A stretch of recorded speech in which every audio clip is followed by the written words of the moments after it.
Hello, नमस्ते and welcome to my channel the voice of silence. मैं हूँ शुभांगी श्रीवास्तव।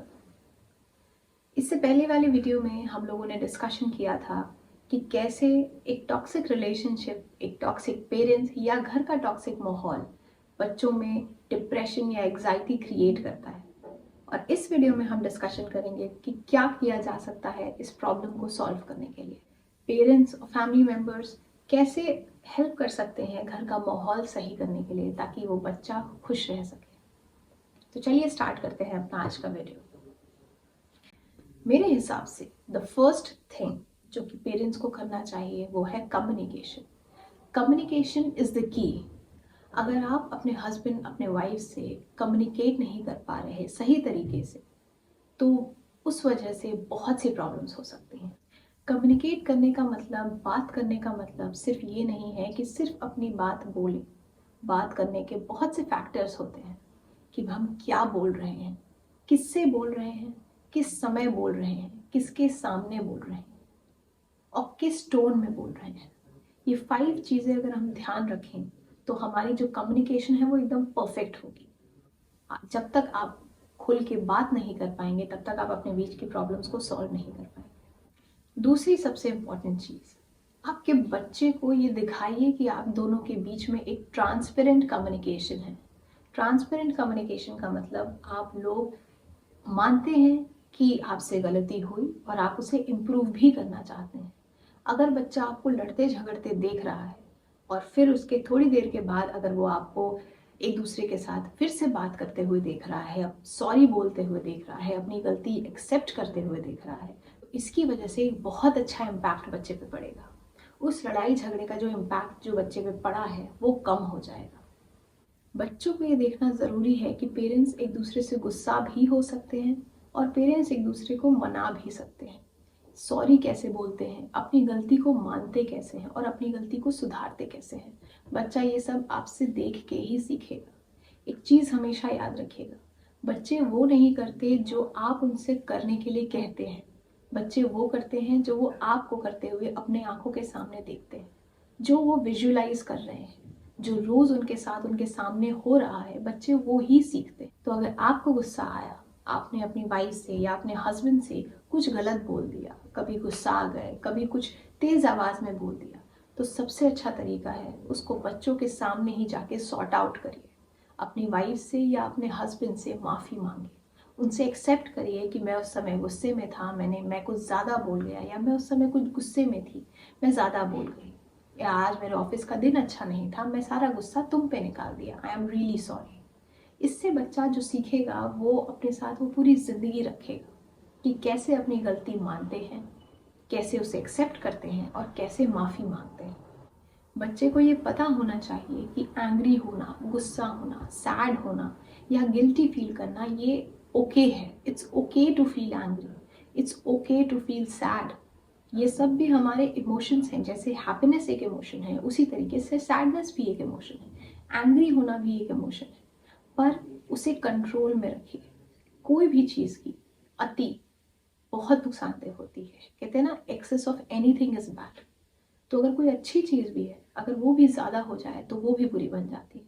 इसलिए अपने आप को कंट्रोल में रखिए।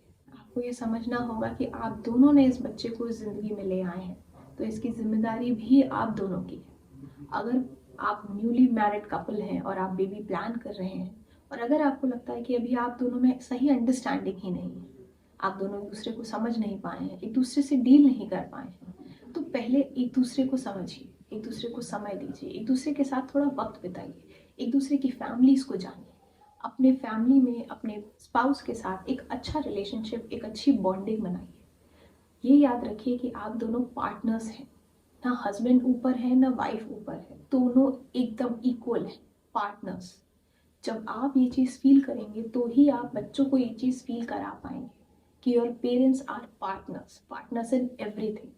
कोई मुसीबत आएगी तो भी आप दोनों पार्टनर्स हैं, कोई खुशी आएगी तो भी आप दोनों पार्टनर्स हैं, इक्वली इम्पॉर्टेंट पार्टनर्स।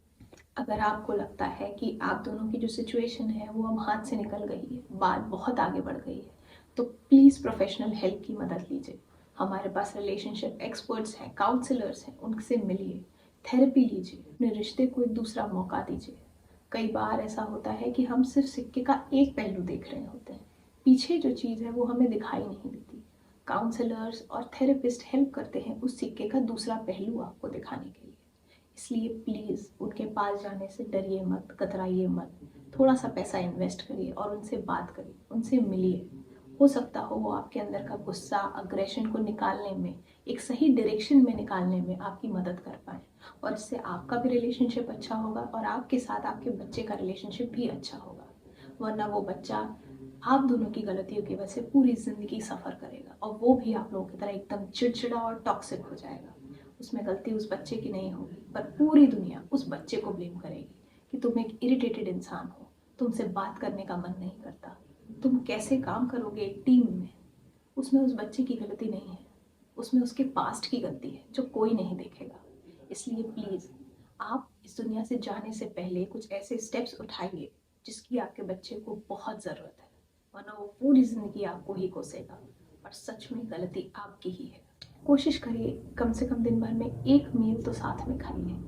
कहते हैं ना, a family that eats together stage together. तो साथ में खाना खाइए, डाइनिंग टेबल पे एक दूसरे से बातें करिए, हंसिए, एक दूसरे के साथ दिन शेयर करिए, क्या हुआ, क्या अच्छा हुआ, क्या बुरा हुआ, वो सब कुछ शेयर करिए। एक हैप्पी टाइम स्पेंड करिए अपनी फैमिली के साथ। और सबसे इम्पॉर्टेंट चीज़, अपने टीनेज बच्चों को, जब बच्चे आपके थोड़े बड़े हो जाएं, 14-15 साल के हो जाएं, तो उन्हें ये राइट दीजिए कि तुम मुझे फीडबैक दे सकते हो। अगर वो आपसे आके कहते हैं कि पापा आपकी ये आदत अच्छी नहीं है, आप हर बार माफ़ी मांगते हो लेकिन फिर वो गलती रिपीट करते हो, तो उस पर ऑफेंड मत होइए, बुरा मत मानिए। एक्सेप्ट करिए कि हाँ ये आपकी मिस्टेक है और आप इस पर काम करेंगे। तब आप बच्चों में गलती एक्सेप्ट करने का नेचर बना पाएंगे। तब आप उन्हें सिखा पाएंगे कि अपनी गलती एक्सेप्ट कैसे करते हैं और उसे सुधारते कैसे हैं। ये हमेशा ध्यान रखिए कि बच्चा टीचर से बाद में सीखता है, पहले वो पेरेंट्स से सीखता है। क्यों? क्योंकि वो दिन भर घर में रहता है। स्कूल से आने के बाद वो अपना पूरा टाइम बचपन से साथ में बिताता है। इसलिए प्लीज़ कोशिश करिए उसके सामने एक रोल मॉडल बनने का, एक आदर्श बनने का। जैसे आप होंगे वैसे ही आपका बेटा होगा। अगर कल को वो आके आप ही की तरह किसी औरत को थप्पड़ मार दे या कुछ गलत बोल दे, तो आप उसे रोक नहीं पाएंगे, क्योंकि आपने खुद भी वो काम उसके सामने किया है, आप ही से उसने ये सब कुछ सीखा है। इसलिए प्लीज़ उसके सामने एक अच्छा एग्जाम्पल सेट करिए और मेरी इन बातों को ध्यान में रखिए, ताकि एक बच्चा बच सके। क्योंकि जब वो बच्चा ये सब देख के बड़ा होता है तो उसके अंदर सिर्फ एक एंग्जाइटी डिसऑर्डर डेवलप होता है। उसे रात को नींद नहीं आती, वो दिन भर यही सब सोचता है कि क्या हुआ, कैसे मैं पीछे जाके उन चीज़ों को सही कर पाऊँ।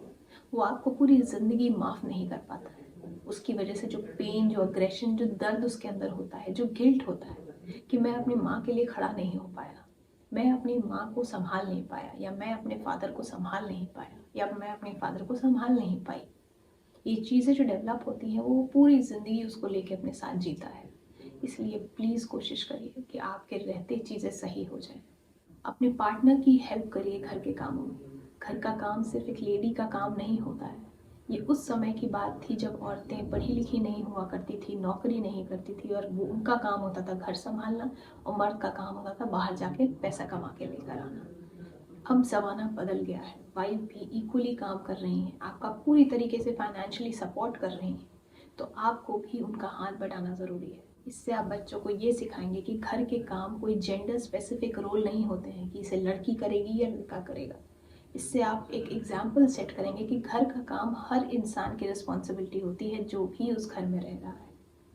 तो अपने बच्चों के सामने कुछ अच्छे एग्जाम्पल सेट करिए, थोड़ा सा अपने आप को अपडेट करिए आज के ज़माने से कि लोग कैसे खुद को बदल रहे हैं। बदलाव बहुत ज़रूरी है, बदलाव बुरा नहीं है। अगर आप अच्छे डायरेक्शन में खुद को बदल रहे हैं तो बदलाव बहुत अच्छा है। एक बार ट्राई ज़रूर करिएगा। मिलते हैं अगले संडे एक नए टॉपिक के साथ।